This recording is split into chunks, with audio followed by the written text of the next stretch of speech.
Good afternoon, everyone. I'm Carlos Delgado here at Ready Children's Hospital. I do media relations, and with me today is Dr. Tim Fairbanks. He's the chief of pediatric surgery and also our medical director for trauma here at the hospital. And joining me also is Ellie Hayes. She is Keane Webbery Hayes' mom, who's hospitalized here. And also joining her today is her husband, and she is only going to be the one answering any questions. I did go ahead and send a picture to all the assignment desk of him in the hospital today.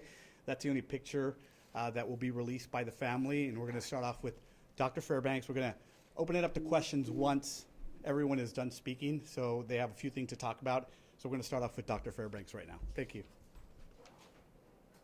Good afternoon. Thank you all for coming. I'm going to say a few words before Ellie Hayes, his mother, speaks.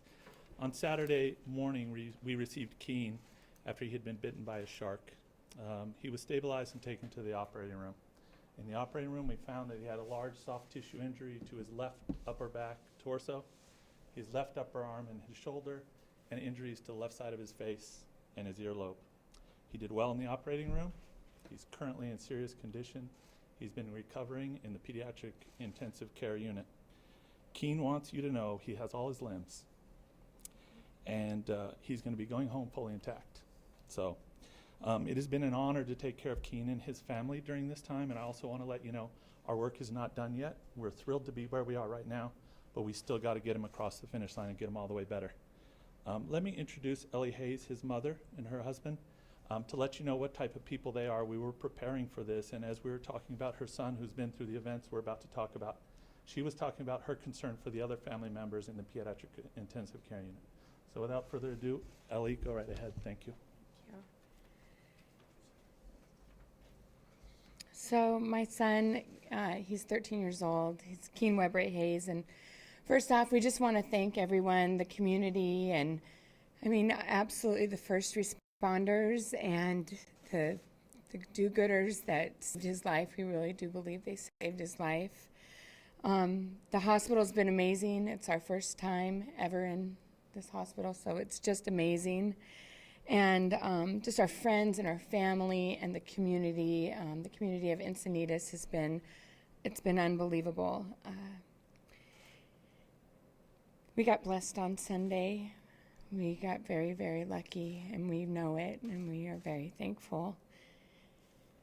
Keane is really special. He's really neat, and one word I would describe him is that he is nice. He's a nice kid. He's very brave. He's very strong, athletic. He's a warrior. I didn't know he was that good of a swimmer, so I'm really proud of him. He's talking. He's alert. He is eating. This morning he had a donut and he enjoyed it. He had a cup of noodles. Right now, just prayers are needed and just positive thoughts. His story, I know a lot of people are asking about what happened in the event, and you know, this is Keane's story. It belongs to him. We're going to let him take his time to recover and figure out how he wants to share his own story. I wasn't out there, and I can't imagine, and I'm sure he'll share it when he's ready. I just want to tell him that I love him from the bottom of my heart. And I am just proud of him and who he is, and my family and my sisters, and I just feel very lucky. That's it. Thank you. Now we'll open up to a few questions, and we'll go in order. Anyone have a question for Mom? Yes, go ahead. Ellie, what's the first thing that Keane wants to do when he gets out of the hospital? And he wants to play baseball. He's a baseball player, and he wants to go back into the water. Today, someone brought him a mask and a snorkel, and he feels pretty determined in this moment that he's going to get back out there. He's not scared to go back in the ocean? He said no. He said, Mom, the chances are so much more slim of a second bite. So I'd like David to explain to us, without telling his story necessarily, but explain to us how he was out there and who he was with and what that's all about. The Yeah. lobster diving and all Yeah, the details. I'm going to focus on his recovery because right now the details are I'm still processing through it. It was traumatic for me. He wanted to go lobster diving. He felt very emphatic about it. He was with a buddy that was very important to make sure that he wasn't out there by himself. I was there, and he had said, "Mom, I'm going to make you a lobster dinner tonight." So he owes me one. I have a question for you. You talked about how blessed your family is. If you could, talk to me about your faith and what has transpired since that. I think that this is a pivotal time in our lives, and I think that will take a while to really understand where it is. But I'll tell you this, that we can feel it. We can feel the love. We can feel the support. We are very, very lucky, and we're blessed. We're just blessed to have Do him. you feel the prayers coming? We feel 'em. He was out with a church group, Yeah. and there were a bunch of kids out there and adults, right? No, he was with one other child. Channel 10, do you have a question? I do. You were there shortly after. Tell me your thoughts as you were heading down there to meet up with. I was there the entire time. You were. I was. Did you see it? I was on the cliff in the parking lot, but I heard it. Did you see the shark? No. Rory, you got a question? Well, Ellie, hi. Hi. I just wanted to say that you were talking about thanking the community and so forth, and you were talking about how lucky he was. But there was an off-duty lifeguard and an off-duty police officer there. I mean, what are the chances of that, really? Can you talk a little bit about that, the people who pulled him into the kayak? You know, I will say, and I've told this story in the last couple of days, and I don't mind saying it, that you or I, we probably would have swam to the shore because the shark doesn't go ashore, you know, and he had the wits about him and he knew that there was men and a kayak away from the shore, and that's amazing to me. And I will never question his wits again, ever. Well, what would you say to those men? What would you say to the men who helped rescue him? Thank you so much. I mean, Keane has been asking for them, and I do. I just want to say thank you to all three of them. Without what they did, we would be having a whole different scenario. Keane has been asking for him, and I've just real quick. His eyes hasn't welled up until he's asked for the people that have saved his life, the three men and the kayak owner. Maria? Yes, I heard from the person who rescued him that once they put him on the kayak, the shark was still behind them, chasing them. Did your son know that, and has he had any reaction, or what's your reaction to that? He's still piecing it together, and I feel that everything went exactly, just perfect for him to live and survive.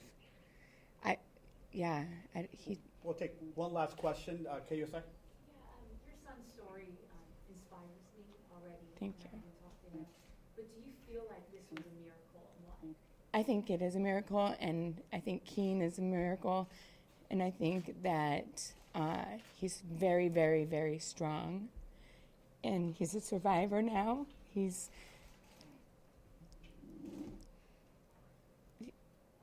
I'll never know what happened out there and how, and only he does, and other people that have been through a shark attack. So he is an incredible human being. Incredible. Can you tell us a little bit about him? I know you said he's a boy. He is, yeah. So he's 13 years old. He's in 8th grade. He's tall.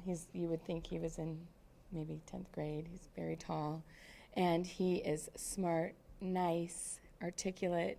He's the guy on the baseball field that's helping the other kids learn how to throw and helping the underdog. He is compassionate. I don't think he's ever been in trouble, ever.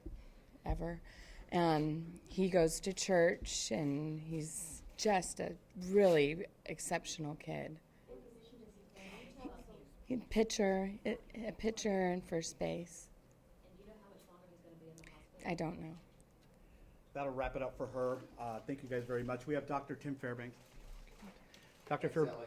Fairbanks, if you guys have any questions for him as far as medical. I do. Okay, Dr. Fairbanks. Go ahead. Help us understand the bite and the severity of it. When you hear about all the soft tissue parts that were touched by it, Mama said, very lucky. Explain that. What's lucky about that? Yeah, I'm going to honor their wishes. We've discussed what we will and won't go over, and it was a very large shark bite, very deep, down to the chest wall through the muscles. We're not going to go into much more detail than that. It was a very large injury. He was lucky in that no vascular structures were injured in the initial attack. So while there's a large wound, and I believe that the first responders applied pressure at the area, if we were to emphasize one thing to leave from this little conference here, it would be to apply pressure when something like this happens. But in terms of the details of the injury, he's chosen to keep that private. And other than what we've said, I'd like to try to honor that. How about recovery? Recovery, he's still in the ICU. He's still in serious condition. We are dealing with someone who's been through a large traumatic injury and who is 2 to 3 days out from that injury, and he is doing very appropriate for that level of care. His condition is serious. We're monitoring several situations. We're concerned about infection. We're concerned to make sure his blood counts remain adequate, et cetera. So he's in serious condition. He's improving, but we still have care to do to get him out of the hospital. Recovery, rehabilitation, et cetera. All of those things are still to come. I don't have an exact timeline for you, but while he's doing well, he still has a significant recovery. So he's an athlete, and that must make a big difference. His- Plus he's 13, right? He's a 13-year-old athlete, and his vital signs when he came in would show us that he was an athlete because he was handling this stress very well. However, doesn't mean the injury is any less serious or any easier for him to get over, but it maybe did make him a little bit better to tolerate the initial insult. Doctor, you said you had never seen a magnitude of this type of injury before. Can you explain that? I have not. I've worked here for 10 years. I checked with our trauma director, trauma office, in the 30 years of experience that we had between us. We aren't aware of an injury like this in this hospital. Have you ever treated shark attack? I have not treated a shark attack. We've treated other large lacerations and stuff which have a similar treatment, but not from a shark. Not from a shark. How much longer is he expected to be in the hospital? I can't say at this stage. I honestly don't know, and I also want to be sensitive to. I'm not sure. Has he had any surgeries, and does he have more to go? He had his initial surgery on the day of his admission. It was several hours, after which he went to the ICU. We do not have any surgery scheduled at this time, but he's still in the active recovery phase, and we're still evaluating and treating as things come up. And that initial surgery, can you talk about that at all? I can't, I'm sorry. Can you talk about how lucky he was to have that off-duty police officer and the off-duty lifeguard there and what they did? Absolutely, he was very lucky. I'd like to thank, well, first of all, let me thank this family and this child. He made a decision to survive and got help. People helped him, they held pressure, they got him to us. Our staff from the emergency room, through orthopedic surgery, pediatric intensive care, anesthesia, everyone took great care of him. Having someone there to help him, get him on that kayak, get him out of the water. I can't speak to the specifics, I wasn't there, but I can only think that they saved his life. And you tend to get emotional when you speak about it. I mean, you're a Sorry. doctor, you've seen a lot of trauma. What about this makes it emotional to you? This family and this child are special. I mean, he's just a special person, and the love, you know what this child was through. 15 minutes ago, as we prepared for this family was concerned about the other families in the pediatric intensive care and what they were going through and how lucky they felt. They're just special people. The love that they have had for this child, it's palpable from across the room. And we've had to interact with various people throughout this process. The whole community has rallied around this child. I can't think of a better child to rally around. Can you talk about how critical airlifting him here was? I imagine those are crucial minutes. In trauma, we talk about the critical hour and blood loss, the biggest risk to this child, in my opinion, and I was not his treating physician. I was here that day, I was involved. There was another treating physician around. The number one risk to his life was blood loss. Again, hold pressure on any major injury if you can. There's a campaign, Stop the Bleed, about this very thing, and if you're to take home something, it's Stop the Bleed. But airlifting him to us and getting him to us as quickly as possible so that we can stop the bleeding and proceed with resuscitation and care is critical for this injury and many other injuries like it. Tell us about why this hospital, I mean, obviously he's a child. There were closer hospitals, but you all are set up so much differently here We're- for this type of care? We are a level 1 trauma center. We recently were recertified. We have a trauma surgeon on standby. We have an emergency room. We have an operating room ready to go. We have blood available. There's a series of items we need to be a level 1 pediatric trauma unit. We meet all those criteria, and we were ready to respond appropriately upon his arrival. One of the things I would characterize his care as, the doctors who took care of him, it was very routine. This wasn't a once in a million. This was do the appropriate thing at the appropriate time, provide the care that was needed, and I would like it to remain routine until he leaves. How much blood did you have to give him? He did receive blood, but I'm not comfortable going into those He details. lost a lot of blood? His vitals show that he had lost some blood. I can't tell you exactly how much, but I don't think we should go any further than that. One last question. Was he talking when he came into the ICU? He was talking in the ICU.